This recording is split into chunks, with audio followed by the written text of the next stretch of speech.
The point leader will be next in car number 82. Supreme Industries is the sponsor. The driver is Paul Arute. Flanking the 9th position will be car number 59 from Wethersfield, Connecticut.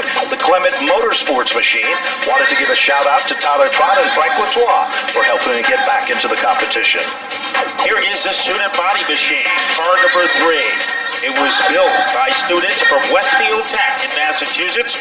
Belco Construction is a sponsor. Here is David Teff, the man behind the wheel. The Family Guy will be starting back in the 11th starting spot from New Salem, Massachusetts. It is Doug Phelps Jr. Here they come. These are the limited late models. The point leader is Paul Arute over Albert Saunders and Dwayne Provost. Double greens are out, and they are racy to the bottom of turn number 2. Serdell gets the jump. Here comes the Aspen Hill Farms machine and Frank Latois. Boy, Latois is like a stick of dynamite as he is able to get underneath Lavoie, and he is on the verge of challenging Serdell for the lead. A driver to pay attention to in car number 4 is Cliff Saunders. Remember, he was very quick in qualifying tonight, and he is quick right now as he gets underneath Lavoie. Keep your eyes on Paul Arute, the point leader. He had a lot of muscle in qualifying as car number 82, the Supreme Industries car, is looking supreme as it works its magic to the inside. Lavoie gets shuffled back. Meanwhile, it is Arute who moves into position number 5. Back up front, Serdell, Frank Latois, and the Saunders twins with a 1-2 punch for 3rd and 4th. Man maybe has a crack underneath Serdell with Frank Latois, as right now he is shut down by the 87. R.J. Serdell with 1 career victory in a limited late model. Al Saunders making a racket in car number 4 and doing the same thing as his twin brother Albert. So the Saunders twins are wreaking havoc against Frank Latois. Here comes Brian Narducci. He now moves into the top 6. He works his magic known as he works his magic, and he rumbles into turn number 4. Back to the line they come. Serdell still in command. But the big question is, Matt, for how long? Here is Latois as he has some elbow room underneath Serdell as he is trying to torpedo his way underneath Serdell. But every time Latois gets close, RJ finds a little bit extra. Certainly does, but he's up a lane on the racetrack. That leaves the inside lane open, and Frank Latois, considered a rookie in this class at the start of 2016, becomes the second different leader, 5 laps in, and right there with him comes car number 4 for Cliff Saunders. Saunders, this 4 car, was so strong in qualifying. And it is strong right now as we have an issue in turn number 2. Frank Latois. You know, it's hard to imagine him as a rookie, isn't it? It is. He's because done he has well. been around for a long time in the karts and then back-to-back championships in the dare stocks. And then that second row, we've got the Saunders twins. On the inside, Cliff and Albert, the defending series champion. Then the point leader, Paul Arute, who's planning on moving up a division in 2017, the Stafford's own late model division. And then to the outside is Brian Narducci, a graduate from Monday Night Karts, with already a win under his belt, as the green flag comes back out. And it's an even restart between Serdell and Latois. Let's see what Latois does. He kicks up his heels coming out of turn number 2, and he is able to jackhammer his way to the lead. And the man who is caught in the middle is Serdell, because to the inside comes Cliff Saunders and now Paul Arute. Paul Arute becomes the tail that wags a dog. He puts a power play move to the bottom of the racetrack, and Paul Arute is on the podium. Car number 82 hunts down Cliff Saunders and Frank Latois, your leader, as they head down into turn number 3. Further back, Brian Narducci gets down underneath the 87, and with him comes Albert Saunders, who lost 3 positions on the last restart. But a pretty good move by Narducci to put him in the top 5. At the front of the field, it is Latois looking for his first ever career win in a limited late model. But a guy behind him, Cliff Saunders and also Paul Arute, is not going to make it easy. They swirl off the corner. Both Cliff Saunders and Paul Arute are within striking distance. They certainly are, but Frank Latois continues to set a blistering pace at the point. Here comes the number 4 car. Off the turn, Frank gets a little bit loose that time. Paul Arute up on the wheel. changes his strategy. Paul LaRue has a car that works in 2 lanes, high and then low. Does a crossover, pulls it back into formation, single file, the top 5. Car 11 sets the pace. Saunders in second, and our point leader, Paul LaRue, in third. Boy, the back end almost came around on the 12's car in turn number 2, and he was able to stabilize it. Well, Cliff Saunders has tried everything except taking the steering wheel out of Latoil's car. Can't get underneath as he has abused the back bumper, but still can't find room underneath the 11. It's not over with yet. 10 circuits are down, making half of the event all but history. But the second half is like the final chapter in the book, and whose name will be on the cover of this one? Here comes Paul LaRue again. Supreme Industries car with a supreme move to take over second. Car number 82 is up into the runner-up spot. Second just isn't good enough. He's going to close up the gap and apply the pressure. And he's got 9 laps to get the job done. 4.5 miles left in the competition here. Also becoming a factor is Dwayne Provost as he tries to fireball his way underneath Cliff Saunders, and he does. Cliff Saunders having a very difficult time keeping his car down low. Paul LaRue made a move against Latoil. Frank was ready for it and was able to shut it down, but here it comes again. They come into turn number 4. They swing and they sway.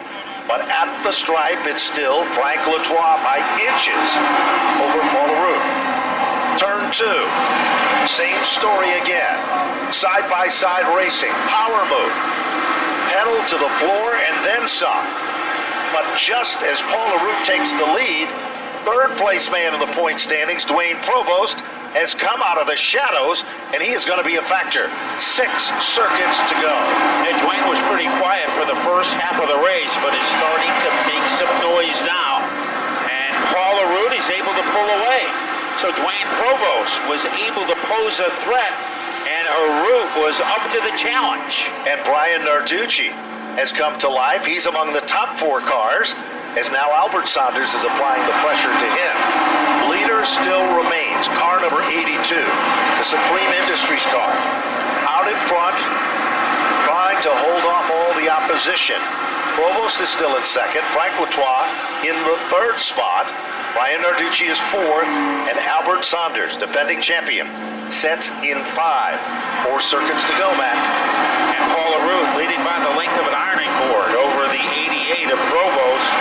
And it looks like right now the brightest bulb of the chandelier belongs to Paul LaRue. Brian Narducci was able to get by the Saunders brothers.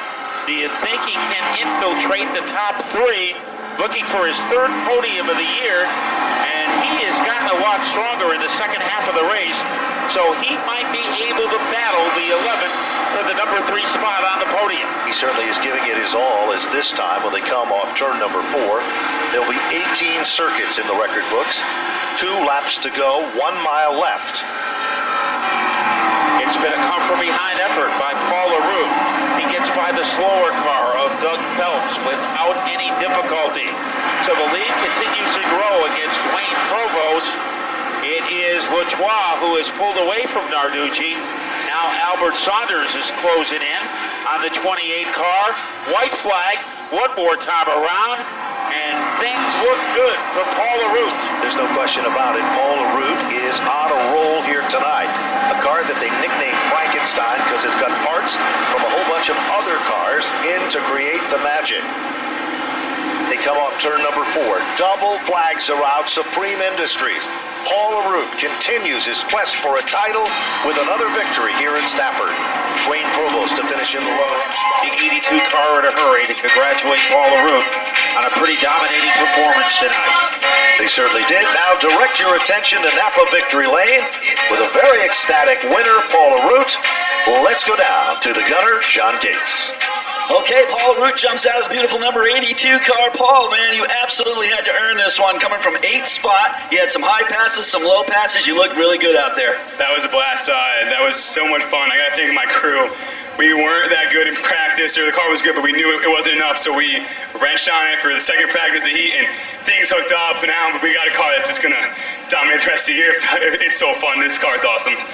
Paul, man, I tell you what, it was sticking high, sticking low, and some great battles out there. And I tell you, you guys really put on a good show for the race fans. Yeah, that's the whole goal. It's all about the fans. I got into the 11 there. I didn't really mean to, but we both collected it.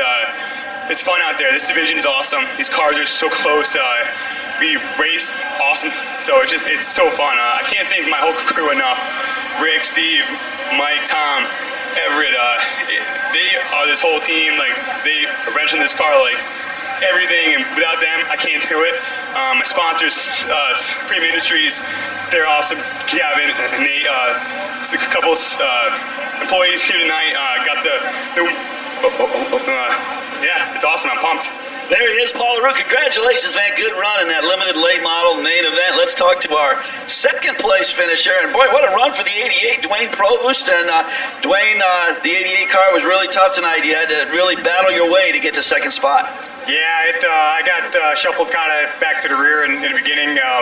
Went all the way to the back and then just kind of fought my way back to the front, but couldn't catch up to Paul. He had a fast car tonight. Congratulations to him.